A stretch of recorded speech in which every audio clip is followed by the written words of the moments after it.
Chapter 18. Noah and the Old Man.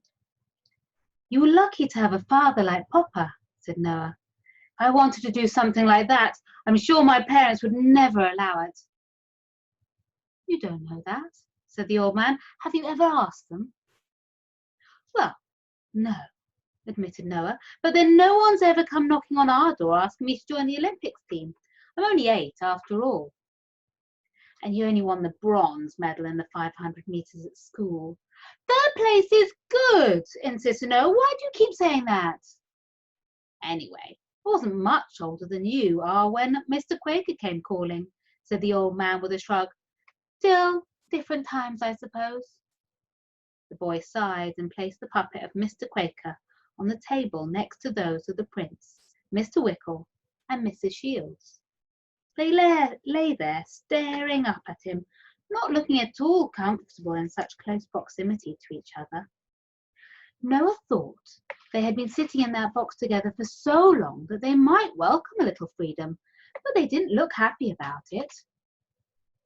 Without warning, a cuckoo flew in the open window, stopped in mid-air between Noah and the old man, glanced at them both for a moment or two, sounded a quick cheep cheep, then flew right back out again and disappeared into a cloud.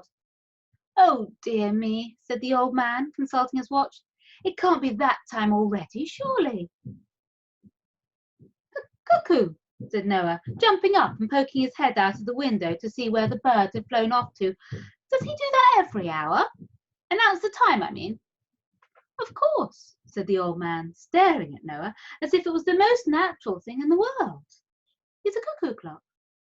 You have those where you come from, surely?"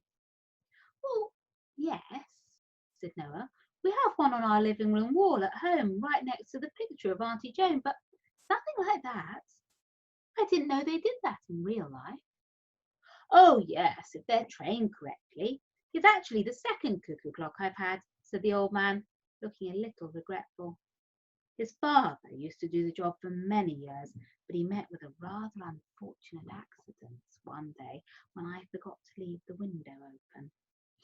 He hesitated for a moment, then raised the palms of his hands wide. "Splat!"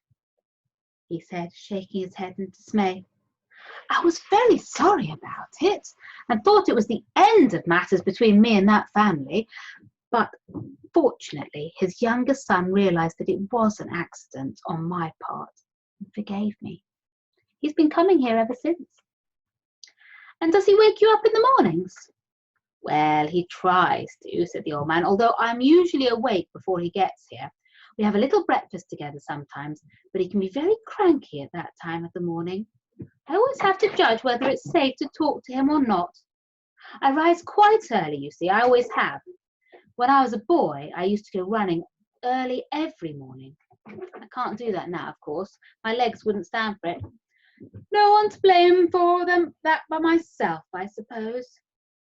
"It's hardly your fault," said Noah. "You can't help getting older." "I can't now, that's true," said the old man, nodding his head. "But I didn't have to get older. That was a decision I made myself." "How could you have—" began Noah, but it was the old man's turn to look out the window now. "The sun will be going down soon," he said. "I remember once I saw the sun go down over Walton Bay in Sydney, and later that day I ran all the way to the tip of southern Spain to watch it come up again." "You must be very tired," said Noah, in astonishment. "Well, yes, I'm only human," said the old man, smiling. "I've only ever seen one sunrise," Noah said quietly. "At my own house, of course." "And then you're an early riser too?" "Not usually," he admitted. "Sometimes my dad says he's going to throw a bucket of water on me if I don't get up. Strange.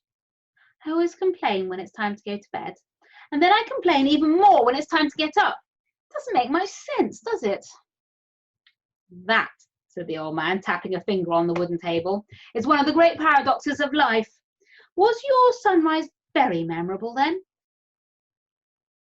Noah swallowed and looked away.